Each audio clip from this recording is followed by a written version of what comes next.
अगर आप JM financial शेयरों में निवेशक हैं या निवेश करने की इच्छा रखते हैं या आप किसी ऐसे शेयर की तलाश कर रहे हैं जो शॉर्ट टर्म के साथ साथ लॉन्ग टर्म में भी आपको बेहतर मुनाफा देता हुआ नज़र आए, तो जेएम फाइनेंशियल एक बेहतर पसंद हो सकती है।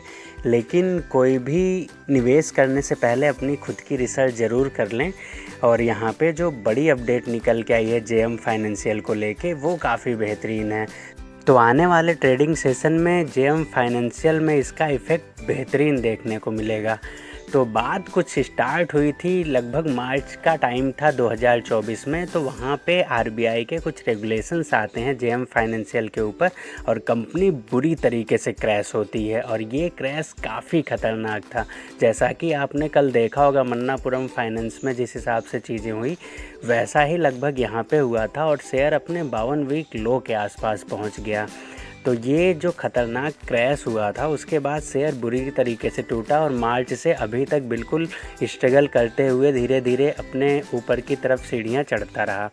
तो यहाँ पे जो डिसीजन लिया गया था आरबीआई के द्वारा, जो एक्शन लिया गया था, उसमें इनके जो जेएम फाइनेंशियल प्रोडक्ट लिमिटेड के शेयरों में डिबेंचर के आधार पर लोन देने और आईपीओ से संबंधित जितने भी लोन वगैरह प्रोवाइड करने पे तत्काल प्रभाव से रोक लगाया गया था आरबीआई के द्वारा। और कहा गया था कि इनके लोन संबंध में कुछ गंभीर कमियां पाई गई हैं और जैसे ये रेगुलेशंस वगैरह को फॉलो नहीं कर रहे थे, ऐसा आरबीआई ने पाया।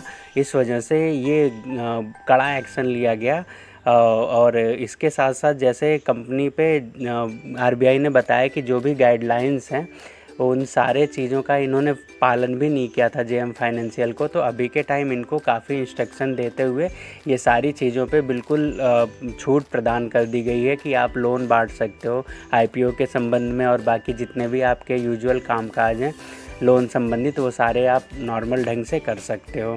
जैसा कि आप ये अपडेट मार्केट बंद होने के बाद आई, इसलिए ये काफ़ी इम्पॉर्टेंट हो जाती है। ये अपडेट आप एनएससी और बीएससी की वेबसाइट पे जाके डिटेल में देख सकते हैं। और यहाँ पे जैसा कि जेएम फाइनेंशियल प्रोडक्ट लिमिटेड पे लगाए गए सारे प्रतिबंध हटा दिए गए हैं और कंपनी ने शुक्रवार की रात में ये सारा अपडेट दिया। और यहाँ पे जैसा आप देख सकते हैं बिल्कुल तत्काल प्रभाव से फाइनेंसिंग प्रदान करने की अनुमति दे दी गई है आरबीआई के द्वारा। तो इस कम्युनिकेशन के साथ कंपनी को सभी लागू लॉ एंड रूल रेगुलेशन का पालन करने के लिए भी कहा गया है आरबीआई के द्वारा। तो ये सारी बड़ी अपडेट निकल के आ रही है इन जेएम फाइनेंशियल के शेयरों में। तो जैसा कि अभी आपने देखा मन्नापुरम फाइनेंस में बड़ी गिरावट हुई। जैसा कल के वीडियो में मैंने बताया था कि गिरावट भले ही हुई है लेकिन चिंता करने की बात नहीं। अगर आप लॉन्ग टर्म में बने रहेंगे तो मन्नापुरम में भी बेहतर कमाई का मौका निकल के आएगा। जैसा कि अभी जेएम फाइनेंशियल में आपने देखा मार्च में बुरी तरीके से शेयर क्रैश हुआ था, 71 रुपये तक पहुंच गया था। लेकिन अभी के टाइम शेयरों में अच्छी तेज़ी हुई है और यहाँ से और भी भारी भरकम तेज़ी बनती हुई नज़र आ सकती है।